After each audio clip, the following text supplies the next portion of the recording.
Hi, everybody. Okay, so this is day 1075, I believe, 1075. And uh, we have lots of new developments. We are in the big leagues. Okay, we're in the big leagues, and we've been there for a while, and that has made the agencies more aware of who we are. They already knew, of course, but they have these standard operating. This is my opinion. They have these standard operating procedures to, in a clever way, in a it's been 1,075 days since Richard disappeared from the barracks of Fort Bliss in El Paso, Texas. And they have a clever way with their charm school tactics to deny you due process. Okay? They deny you due process. They use the tools and the resources that we have given them, that we have entrusted to them, and they turn it into weapons against us. This is my opinion, and I believe I'm very right on this one. They have 6 ways to Sunday, right? 6 ways. The intelligence community has 6 ways to Sunday to get even with you, to use the tools that we have given them, the resources, the monies that we give them, and they weaponize it, excuse me, against us. And they do it in a charming way. Not always charming, but in our situation, they call you and they say, "Oh, we're going to help you, but are you ready to hear about your son?" Which is code for saying, "We are going to launch a smear campaign on your son. And we've already started, but you're coming in late. So, we're just wanting to tell you, are you ready? Are you ready? You picked a fight with the army." That's what we were being told in their charm school way. "Are you ready to hear about your son?" I was like, absolutely. What is this? What is Allie Payne saying for the general in her PAO situation? What a dirty job. What a dirty job. It's like they're the mob. Absolutely. They're the mob. And these are the very leaders that we have entrusted, that we have given those beautiful uniforms to, with the beautiful stars, the beautiful stripes, with all of the privileges, with all of the benefits. And they act like the mob. "Are you ready to hear about your son?" I'm like, yeah. What does that have to do with finding my son? Just find my son. Here he is, a soldier. I didn't even know he was a whistleblower at the time. And sure, I'm ready to hear about him. But first, why don't you find him? Why don't you bring him out to the light? And the tables have turned, because really what is happening right now is the public ready to hear about what's going on in our military? Is the public ready to hear about what is going on in our intelligence community. Are, is the public ready to hear what's going on in the law enforcement community, especially on Fort Bliss? Is is the public ready to hear what's going on in JAG, in our Department of Justice with judges? And I really want to talk about that today. Um, Before I do that, I wanted to talk about this case that just came out, several cases, but I really wanted to talk about this one. And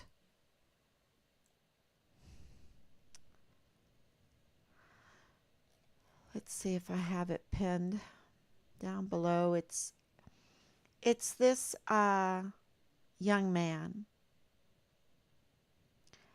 um,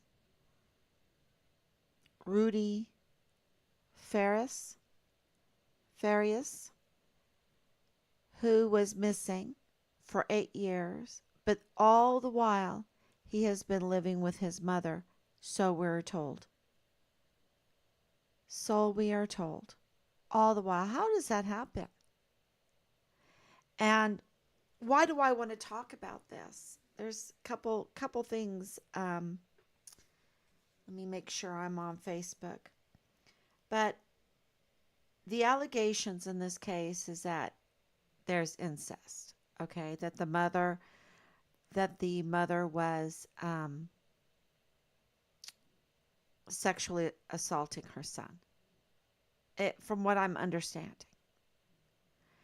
and that for 8 years she has hid him from the public view while having an incestual relationship with him.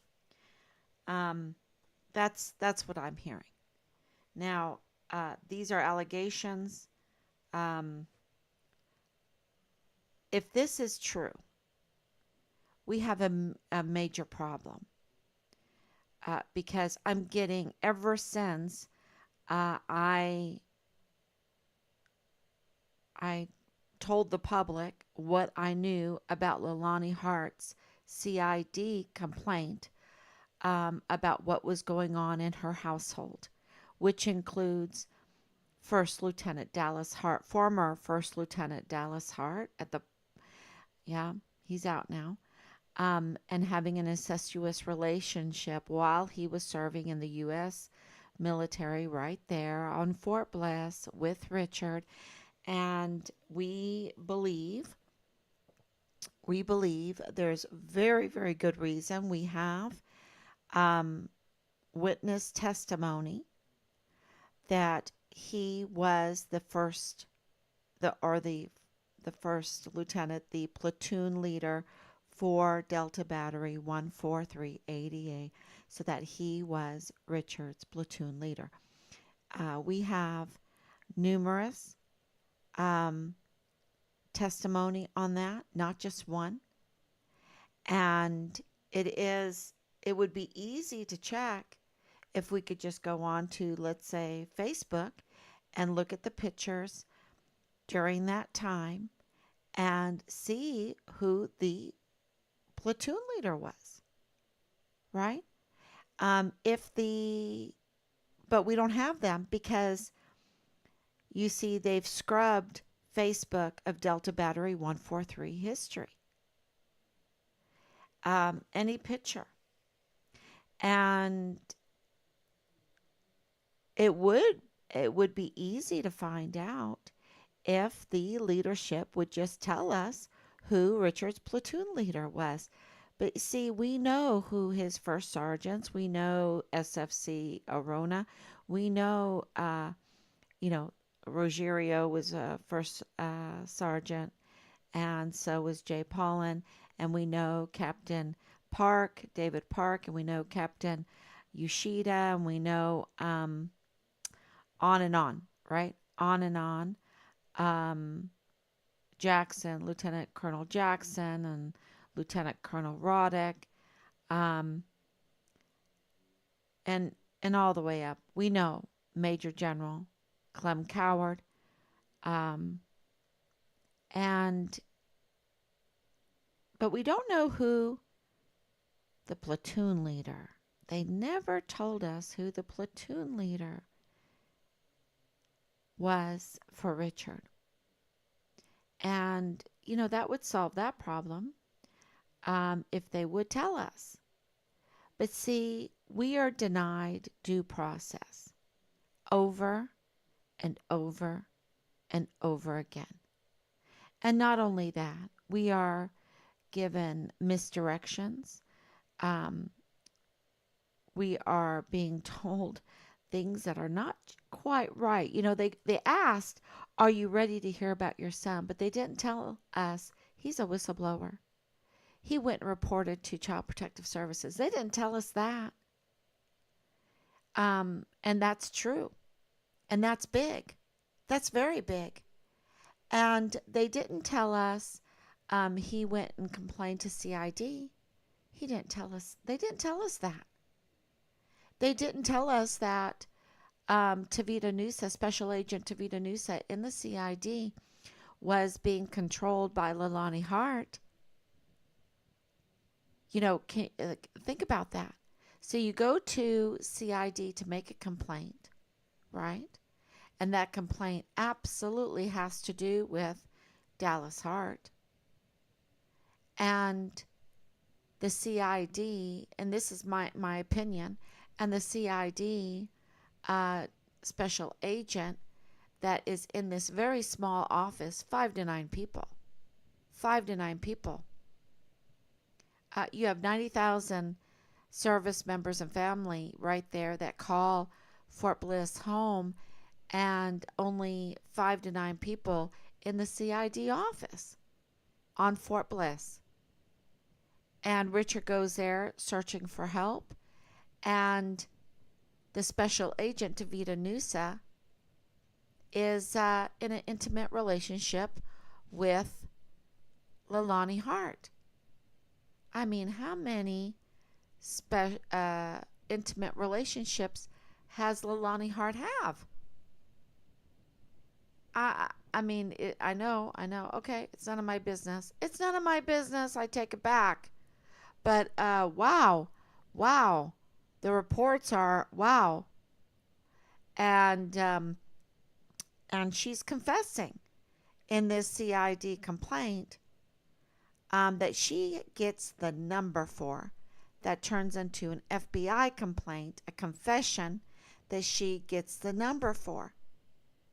So she has some, you know, she has some skills with her connections, okay?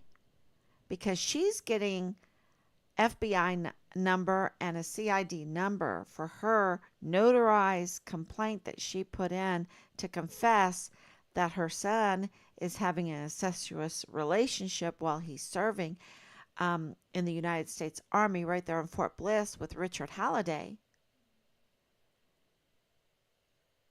She is using Richard's complaint that, did she get it from Tavita Nusa?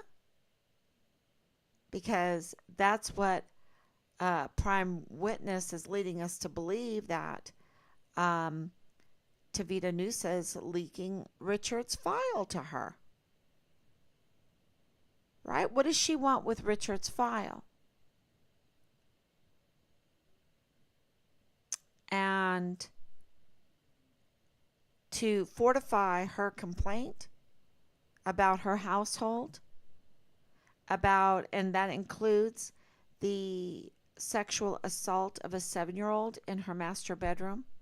I think this is really, really important to get out over and over and over again. That's why I repeat this over and over and over again, for the child's sake, for other children's sake, for the community's sake, for other families' sake. Can you imagine if you're, you have a family there, and you know about the security issues, the lack of security on Fort Bliss, and you have major weapons there, and there's a security issue, and there is, because a 14-year-old girl was living in the barracks being prostituted out. There is a security issue because the barracks are the marketplace for illegal drugs. There is a security issue because um, where's Richard? He goes missing from the barracks room,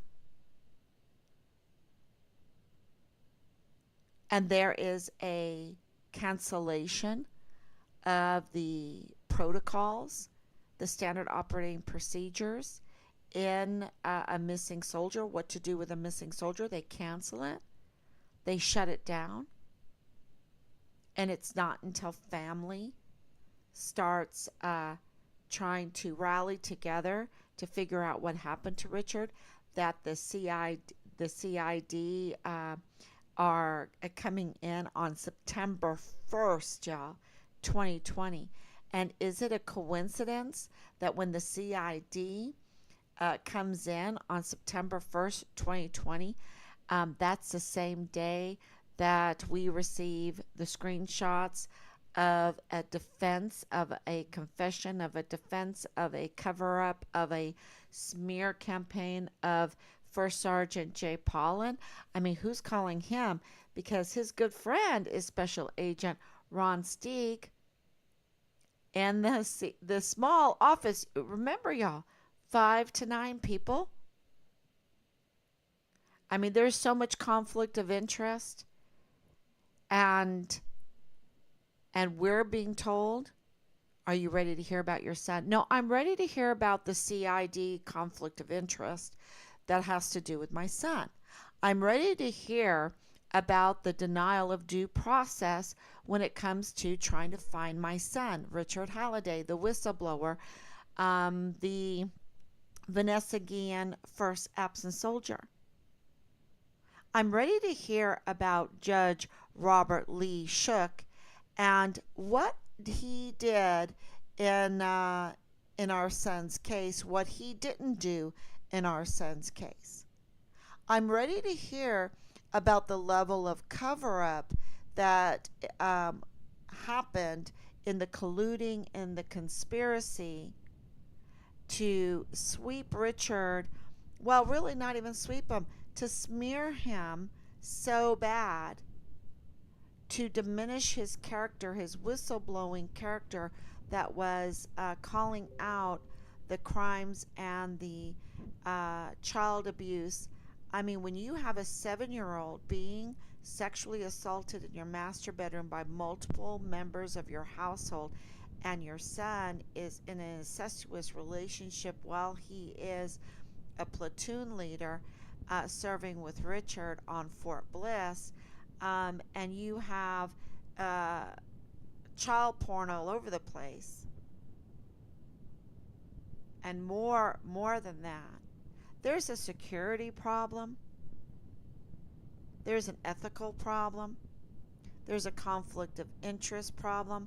I'm ready to hear about that because it directly relates to my son going missing. And if we expose it, we'll find Richard. We'll find Richard. So this young person, Rudy, who has been missing for 8 years, that the law enforcement, I mean, we have so many agencies, we spend so much of our taxpayers' money to not let something like this happen, and it happens. And another incestuous case.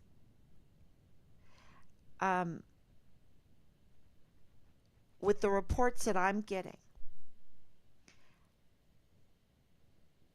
the incestuous cases are increasing.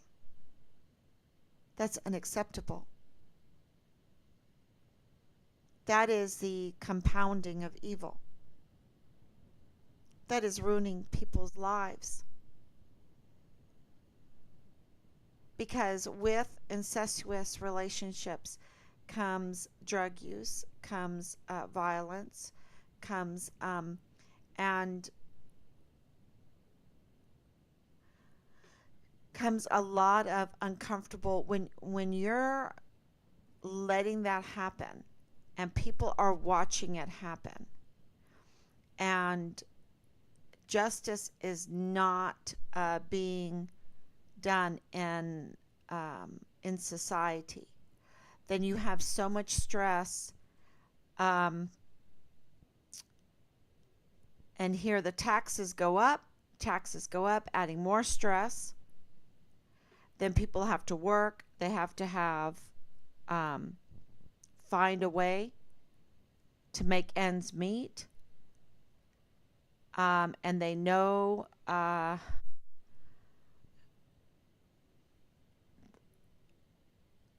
there's injustices all around, and then they get tempted by getting into illegal activities, and the crime just culminates. More and more people get hurt. You have child sex trafficking just doubling, tripling, now becoming the number one money maker in crime.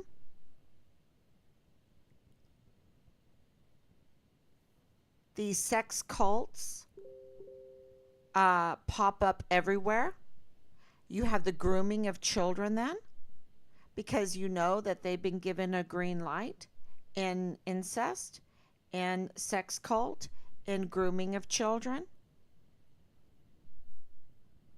And if you say anything, then you get retaliated against. You get vile and vulgar messages for months at a time, and not a general lifts a finger to help you on that. Not a DA lifts a finger. Not a attorney general lifts a finger. Not Veronica Escobar. She doesn't lift a finger. William Timmons doesn't lift a finger. Lindsey Graham doesn't lift a finger. The JAG doesn't lift a finger. Well, they lift a finger to do you harm. Okay? You have the PAO lifting a finger to do us harm. Are you ready to hear about your son? Um, it's almost a threat, right? If you go to the media, and matter of fact, I took it as a threat, and I told her, look, I want a win-win. I want to find my son, and I want the Army to look good doing it. I want the Army to look good finding my son. Find my son. But no, you see, we have affairs, sexual affairs, sexual affairs, sexual affairs, sexual affairs that culminate into incest, that culminate into child sex trafficking, that culminate into the child pornography, and any pornography is child sex trafficking. Okay, it's the grooming of children into that industry. So one leads to another, one leads to another. And so now we're here. Richard was so removed from all of that growing up because he actually was in a happy household. He actually had a very happy life.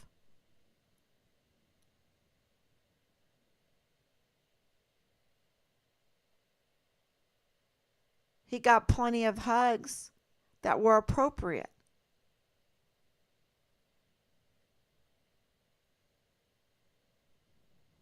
And it's not a terrible thing for him to want that for other children, to want that for other families. And he got there and he said, it's so bad, it's so bad, it's so bad. And he's so young. He's so young. Can you imagine? You're so young and you see things that he saw, and it was so bad. The attitudes, the lack of esprit de corps. Um, That is so bad, y'all. You are in a military and you have no esprit de corps, then you can easily be used to do the um, warring of a foreign and domestic enemy. If you have no esprit de corps trained into you, and Richard's unit did not have any esprit de corps, the first sergeants did not establish esprit de corps. And I say that with confidence because that was the conversations between Richard and my father. Where is this esprit de corps?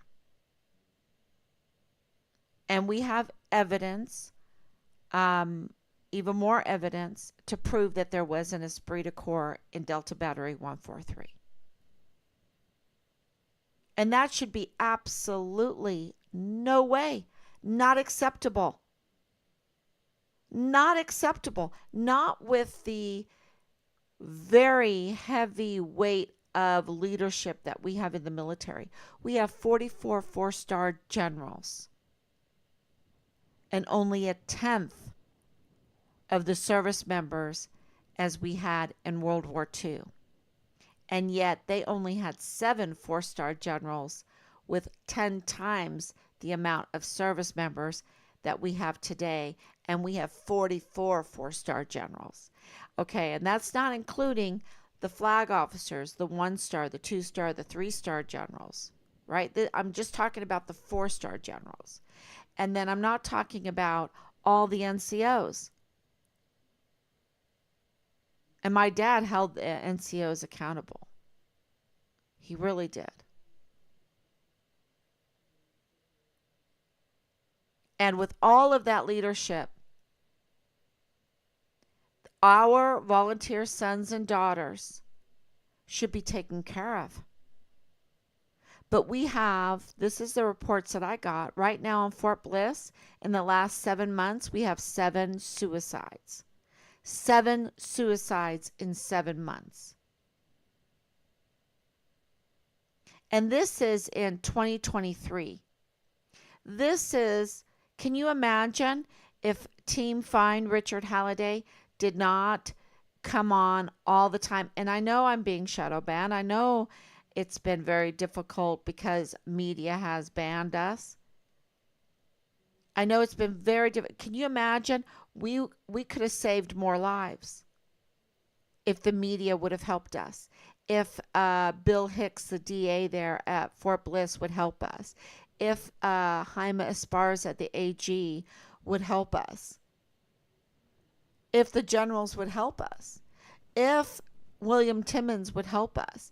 If Lindsey Graham would help us, if Veronica Escobar would help us, we would have saved more lives.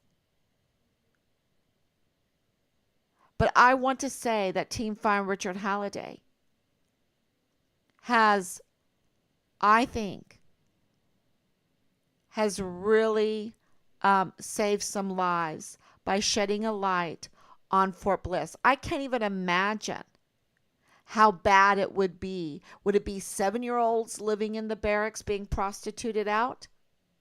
Like every barracks would have their mascot child prostitute if we didn't shed light on what's going on at Fort Bliss? Because there's a security problem.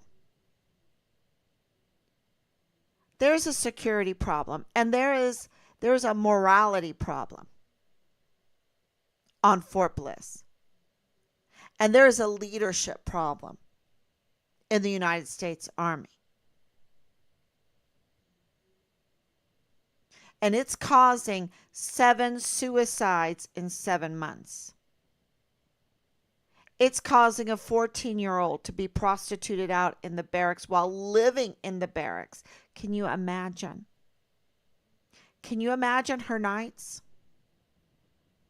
Can you imagine her nights? I wonder how tight she held on to her teddy bear or whatever she used to comfort herself. I can't even imagine her nights in the barracks. There's a security breach. And this is not just an apartment complex. This is a United States Army installation with very valuable and dangerous weapons and ammunition. This is a United States Army installation with our volunteer sons and daughters entrusted to these leaders. They have an obligation to protect them, to mentor them, to find them, to have their six, not conduct a smear campaign on them when they're missing and they can't even speak for themselves. And we have a Department of Justice problem. We have a JAG problem. We have a denial of due process in fine Richard Halliday. We have Judge Robert Schuck not answering our inquiries. We have the Legal Assistance Office getting offended when we say, hey, do you know anything about being illegally searched? Did you participate in that?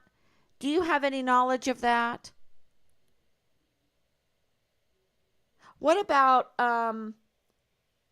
denying our prime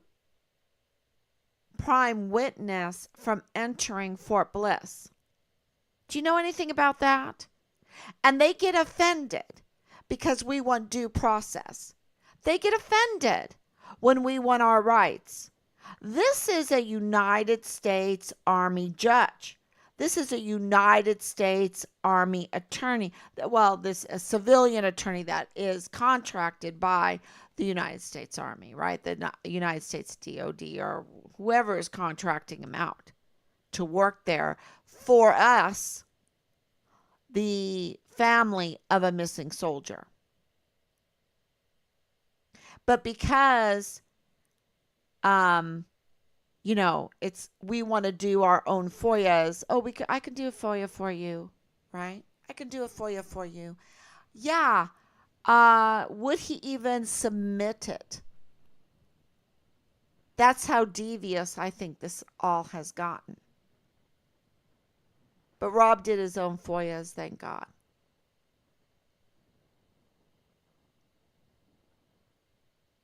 This is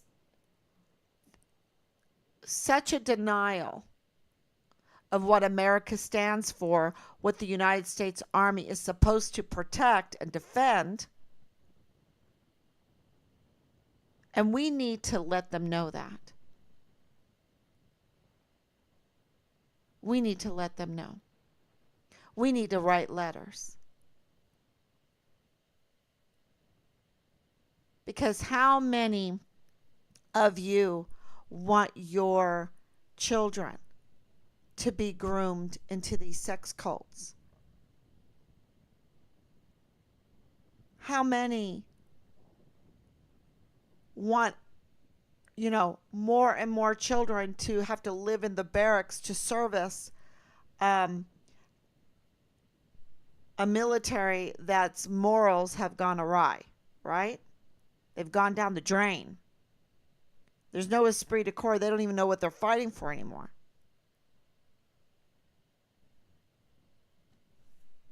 In my opinion.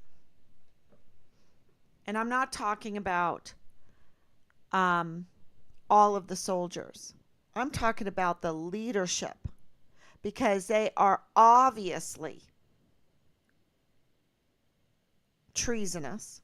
They are obviously serving foreign and domestic enemies. We should have Richard by now. There should have been such a rally to find Richard, to give us due process, we shouldn't be left guessing if the leads that gave us the three autopsies that say that the remains, the partial remains, the fragmented remains that were recovered were Richard. We shouldn't be left guessing about that,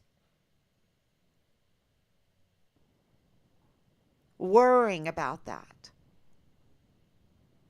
We shouldn't be wondering why they don't tell us if Dallas Hart was Richard's platoon leader. What's so hard about that? Why don't they tell us? Okay, I don't want no third party telling me. I want General Eisenhower, Major General Eisenhower, before that, Lieutenant General Sean Bernabe or General McConville. General McConville is such a big criminal.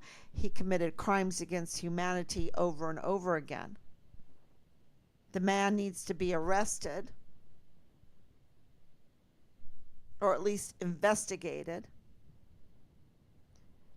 and stripped of our uniform and our stars and whatever awards that were given.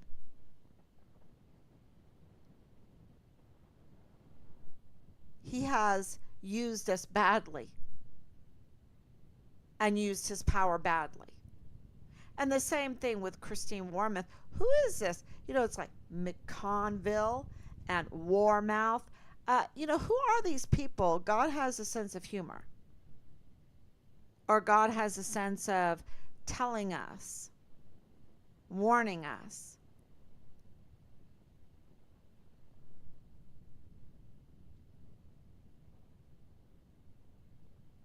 But they should have been all over this instead of colluding and conspiring to smear Richard and to mislead us, misdirect us. And here we are, 1,000, and deny us due process. Because as they kick the can down, it gets more and more difficult. As they spread this out longer and longer, it gets more difficult. And they know that. And that's their standard operating procedure to cover up their criminal acts. And using our volunteer sons and daughters to commit those acts and extorting from them. Extorting. It was Command Sergeant Major Jake Jakovitz that said, we brought in the girls during the COVID. We brought in the girls during the COVID because the morale was so low. Was one of those girls one of the 14-year-old that lived in the barracks? Is that who they brought in? I want to see the records.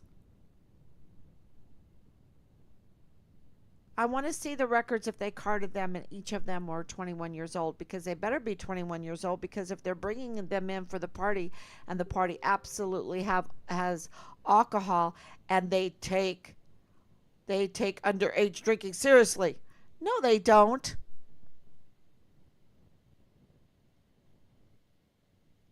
That was such an insult. It was such an insult.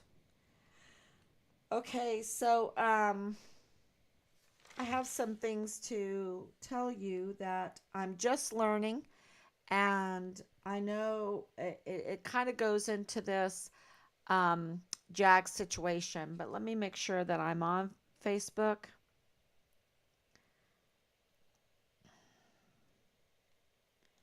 I should have done that at the very, very beginning, and I'm a little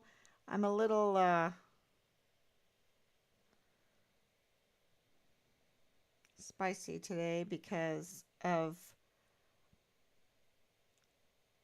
finding out that there's seven suicides in 7 months. Wow. Yeah. Okay, so I'm on.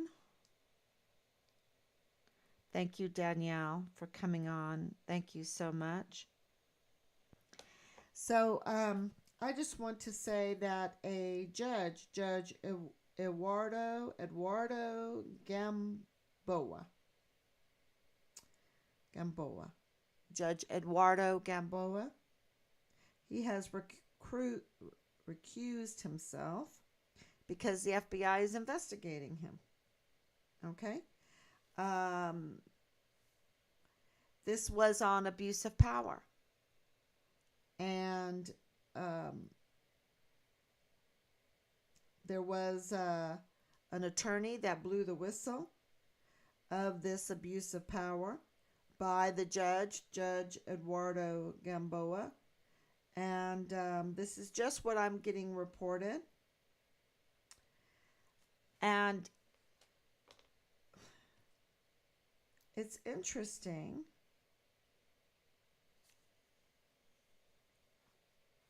that the FBI has opened an investigation against him.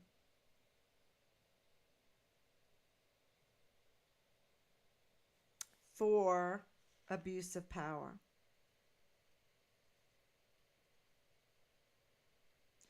Um, in this case, the FBI number was not released, like every other FBI investigation. So that Leilani Hart, that she had her FBI number, that is very interesting.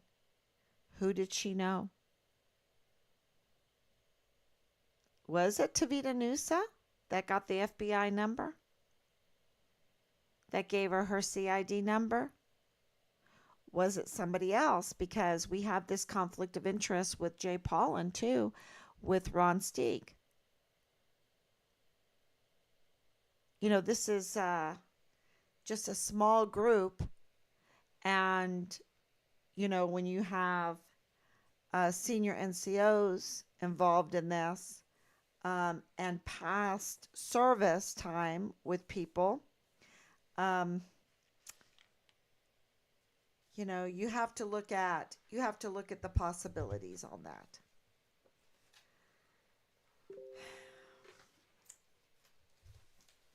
What that tells you is that judges um, do get corrupt, and so maybe someone can tell me more with that information, what that means for Richard's case. I'm just putting it together, just finding out that information. And I already know that the Department of Justice, because very early on when we were still in El Paso, we asked the Department of Justice, we paid them money, I think it was $500, to have oversight of the CID and the FBI in this case. And they said no. They denied us. Um, which, okay. Uh, it's okay. It's okay because that's evidence, just like Veronica Escobar. Our communication with her is evidence, and just like our communication with the DA, Bill Hicks, is evidence, just like our communication with Esparza, um, Jaime Esparza, is evidence, just like our communication with the Judge Robert Lee Shook is evidence, and also with the legal assistance is evidence. You know, so all of this is clearly, and we have more, that's just the tip of the iceberg, um, shows that we have been denied due process, that we have been misled, that we have been misinformed. He was a whistleblower, and they didn't even tell us. They were not interested in protecting the children. They were not interested in protecting the young mothers. They were not interested in getting justice on Fort Bliss. They, in this case, it's my opinion, they were interested in keeping the criminal activity going. And that's why when you're keeping the criminal activity going, you have something like a young man living 8 years in an incestual relationship, being sexually abused by his mother. This is the allegation.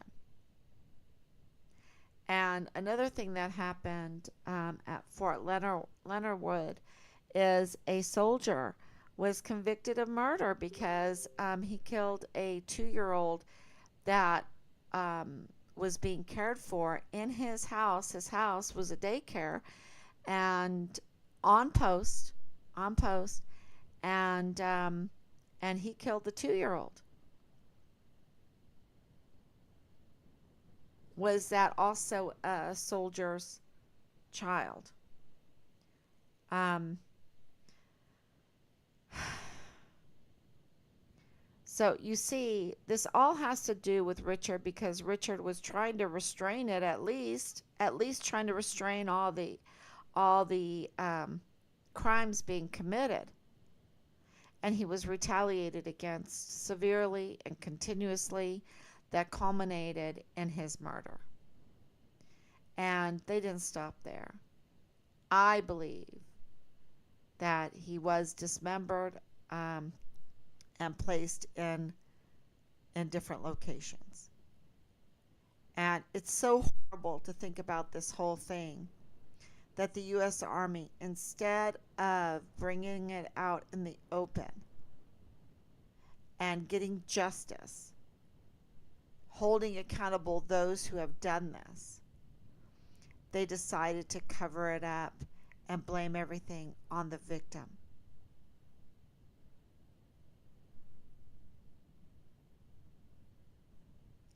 They decided to blame everything on the victim. That's our military? That's our Department of Justice? That's our DA, that's our AG, that's our representatives, Vanity Fair Veronica and Vanity Fair William Timmons. I mean, those two, they need to get together. Those two are two peas in a pod. Maybe they have gotten together um, while they're in Congress together. They're up to no good. And, you know, I'm being very nice about this, and um, I'm trying to warn everybody. Do not vote for them. And what about our military? It's not as simple as vote or not vote, right? And it houses and it employs and it is um, entrusted with our volunteer sons and daughters. We call them our most valuable assets. And they are getting trained to suicide, y'all. 7 suicides in 7 months. And there's a security issue because, look, you got guys coming in, and the next thing they know, they have a 14-year-old girl living in their barracks, being prostituted out, being raped continuously. Can you imagine her nights? In the barracks, living in the barracks. Can you imagine her nights? She's not just cuddly and let to sleep. The the barracks are the marketplace for illegal drugs, y'all. The market the barracks were flush with weapons. Flush with weapons. And you have 17 to 25-year-old men, for the most part, men,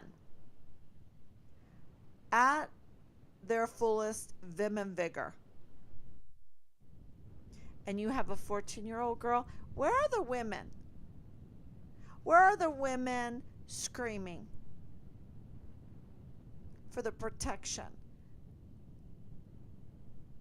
of our young girls? Because there's more to this case than what I'm at liberty to say publicly.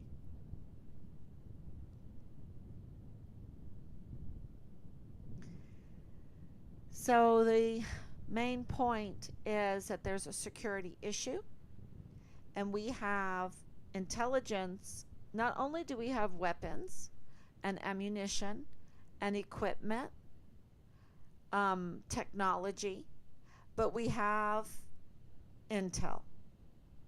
We have Epic.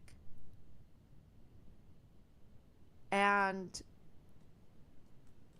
if there's no security, how can we have such sensitive intel on our installation and provide no security?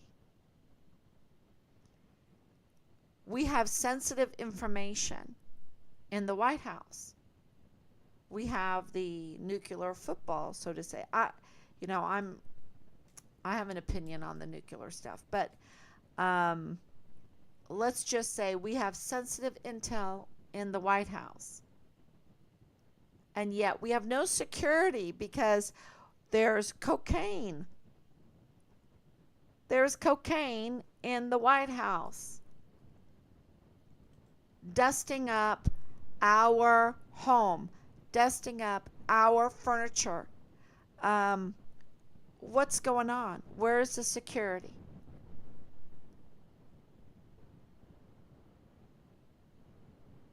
And Epic absolutely can tell where Richard is.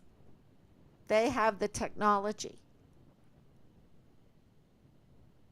If I can trace those vile and vulgar numbers and I trace them, I trace them. If I can do that, Team Find Richard Halliday, if Team Find Richard Halliday can do that, and these are burner phones, and we were able to trace them, then Epic with their 6 Ways to Sunday can find Richard. Oh, yeah. So General Eisenhower um, can't tell us to go anywhere because everything has been exhausted and found wanting. There's no going to CID. They're compromised. CID Fort Bliss, CID Quantico. There's no going to FBI man. There's no going to Veronica Escobar. There's no going to the DA or to the governor or to the AG or to JAG. So, where would the general have us to go to kick the can to a different agency or to someone? I mean, isn't he responsible for Fort Bliss? Isn't he responsible for our most valuable assets? I know he inherited this mess from the criminal Lieutenant General Sean Bernabe, please God. Fort Cavazos, Fort Hood. Pray for them. That's a mess. And let me tell you, I have no confidence at all in Lieutenant General Sean Bernabe. Matter of fact, I feel like he's implicated in this. He's implicated in this, and he committed crimes against humanity. I saw it for myself.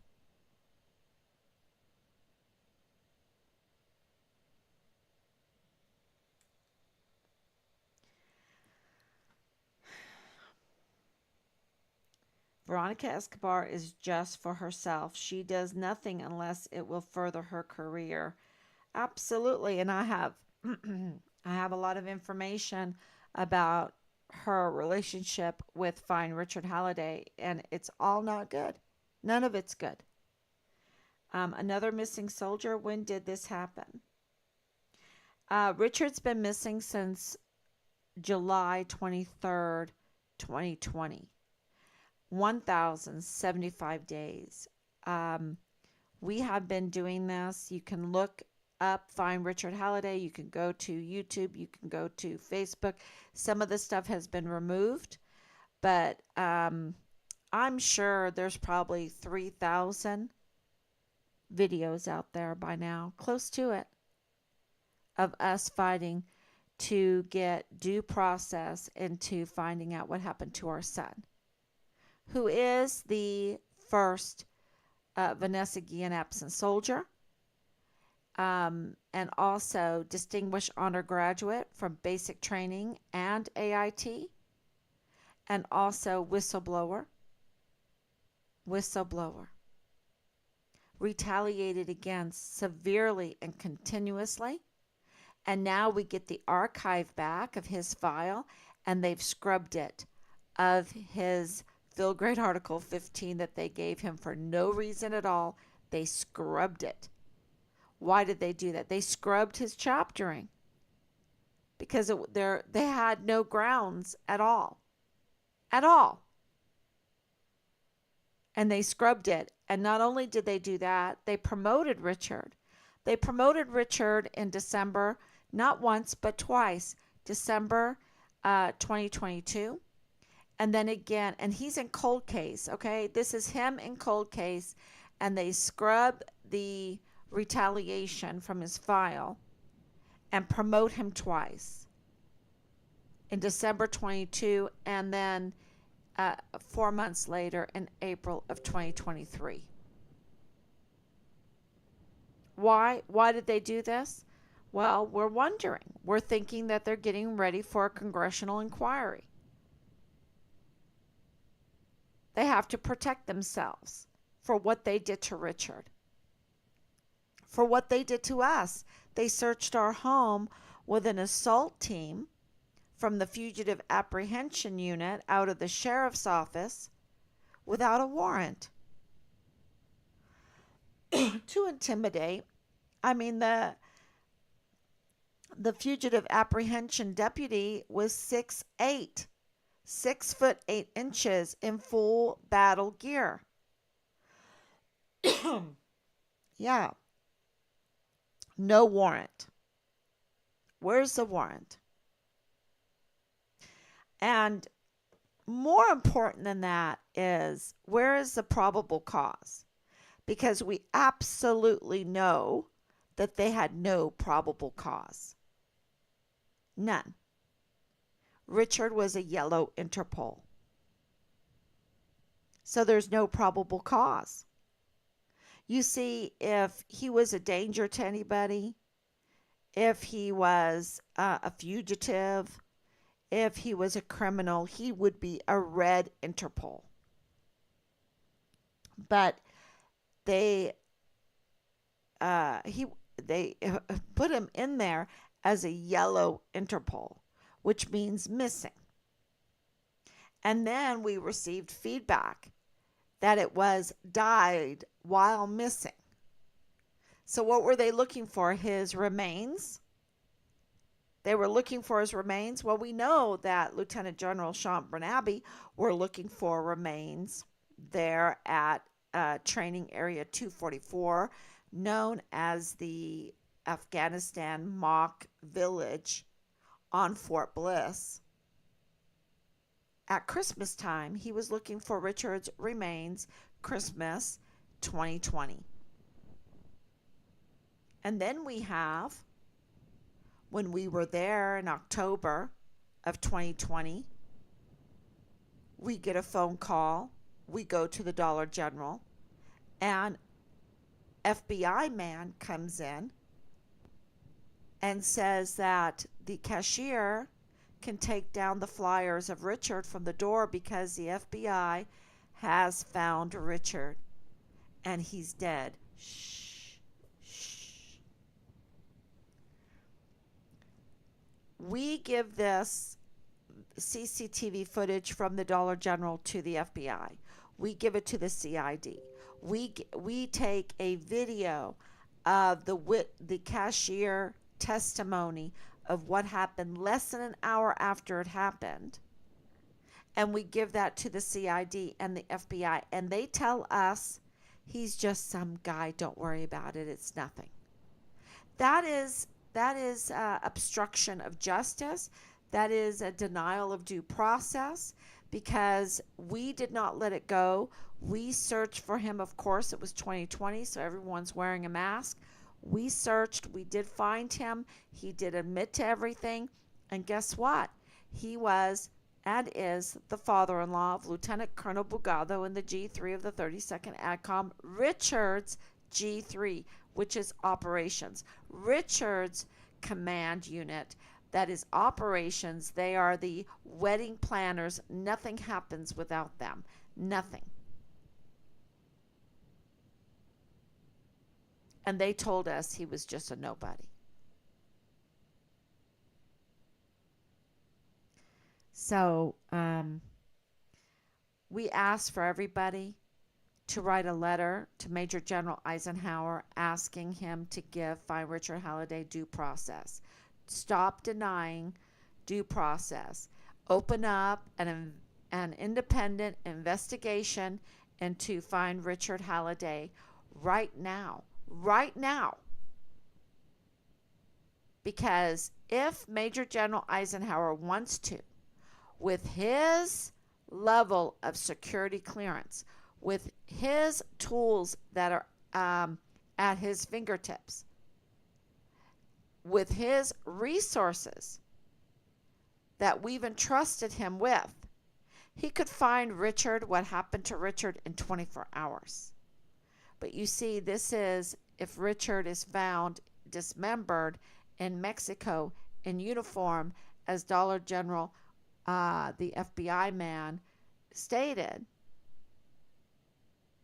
we have a mess.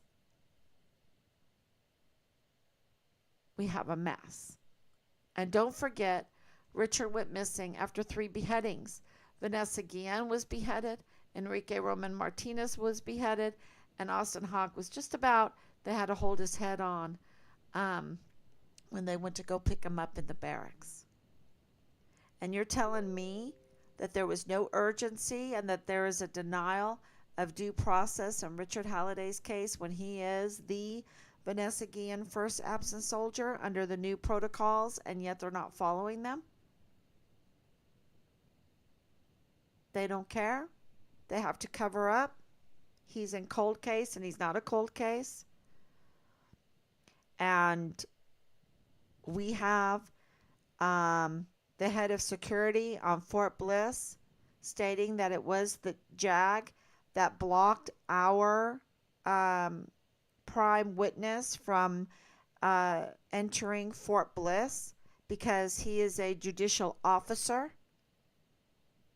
How many cases do you know have a judicial officer as a key witness? Because they can go on base and they can question. They could go to Judge Shook. They could go to the general. And they didn't want that. That's a denial of due process. It's an obstruction of justice. It's tampering with witnesses. And it is really a breach of duty. It's very harmful to esprit de corps. If they cared about esprit de corps, they would never conduct themselves the way they have. So, we need letters. We need letters to Major General Eisenhower, the commanding general of Fort Bliss. And because he will not do anything. There's so much retaliation. He is so afraid of his own retaliation because he wants to make that third star, you see. Our third star. Our. Because we're the ones that pay for that third star. We're the ones that give him the benefits. We're the ones that give him the power. He wants it. And he wants it by doing us harm. Unless we tell him that we have his 6. Unless we tell him, look, we're not going to betray you. You need to do what's right. And we know that you're going to be retaliated against for it. But you're not alone. We're going to have your six and we're going to fight for you. And I think this is a message that we need to send to this general. Because on his own, they have left him nowhere to go. Nowhere to go. I mean, do you think it was a coincidence that General McConville was there on Fort Bliss? Yeah. I'm in El Paso. Thank you so much. Is there any flyers I can pass out? You can write letters. You can write letters to Major General Eisenhower on Fort Bliss. Absolutely. That's what you can do. And flyers, I think that's a good point. Yvette, thank you so much. Maybe I need to put a flyer together to ask for people to write letters to Major General Eisenhower. Yeah. Thank you, Donna. Thank you so much. What's the general's name? The general's name is Major General James Eisenhower with an I, not with an E. Eisenhower. So maybe I should put together a flyer with a letter, a community letter to write him. I'll do that. I will absolutely do that. But really, I did do one, didn't I? Where we've done so much. I did do one for him with the address on it. Let's see, where is it? Does someone have that quick? I did do one.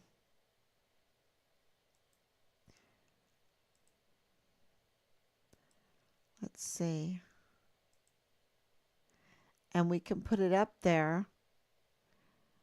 And all you need to do is write, find Richard Halliday, grant the family due process, right? Let's see if I can search for it.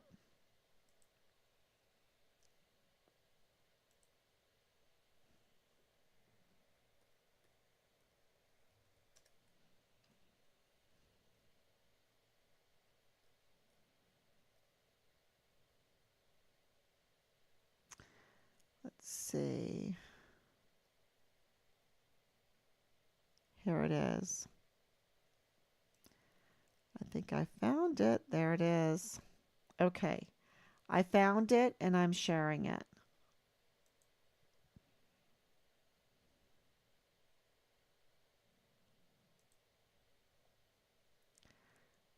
Share. Let's see.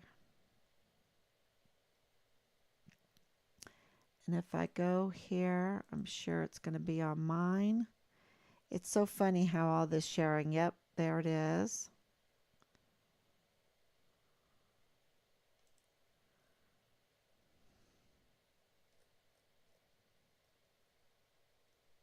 Yep. So I'm going to share that now. I can share it to the page. It's so weird how I have to do this.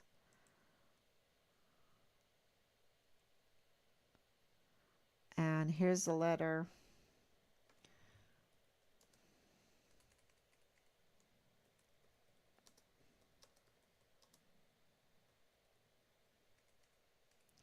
Here is the letter to Major General Eisenhower. I'm doing it right now. Share. And there's like a postcard. You can kind of print it out. You can write in it. You can print out the letter if you want. Write it how you want, and then tape it together and put it, put a stamp on it and put it in the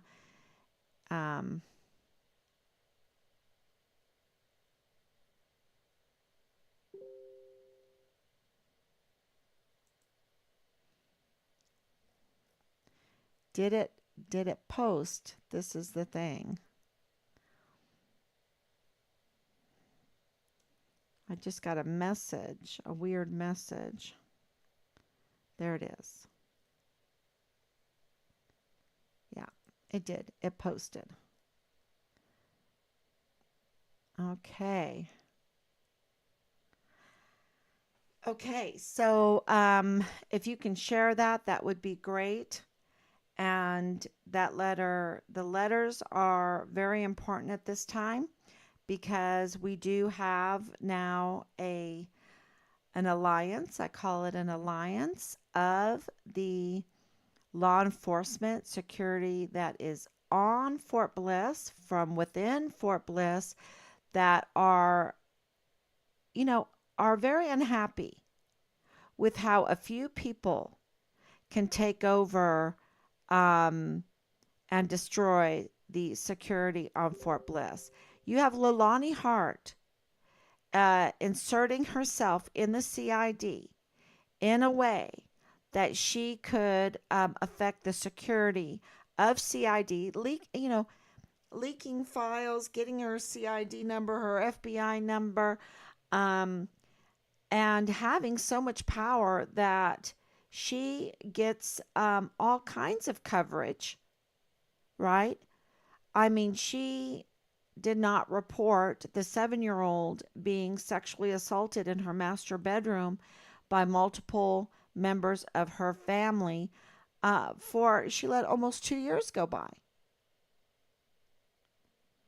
So, and that's in her confession. That's not me. That is not me. Her son committing incest, that's not me.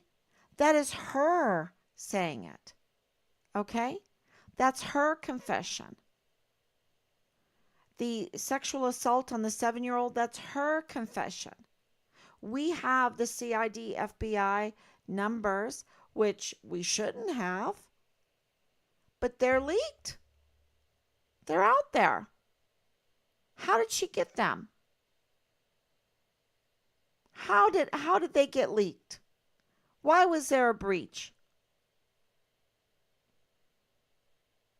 And then, and I don't mention it as much as I should, but the child pornography. Is that like a job for them? I don't know. Because they were running a child care in their home, the Hart family. And was Dallas Hart, because there's this like denial, and then we have people saying, oh yeah, he was Delta Battery's platoon leader. He was Richard's platoon leader.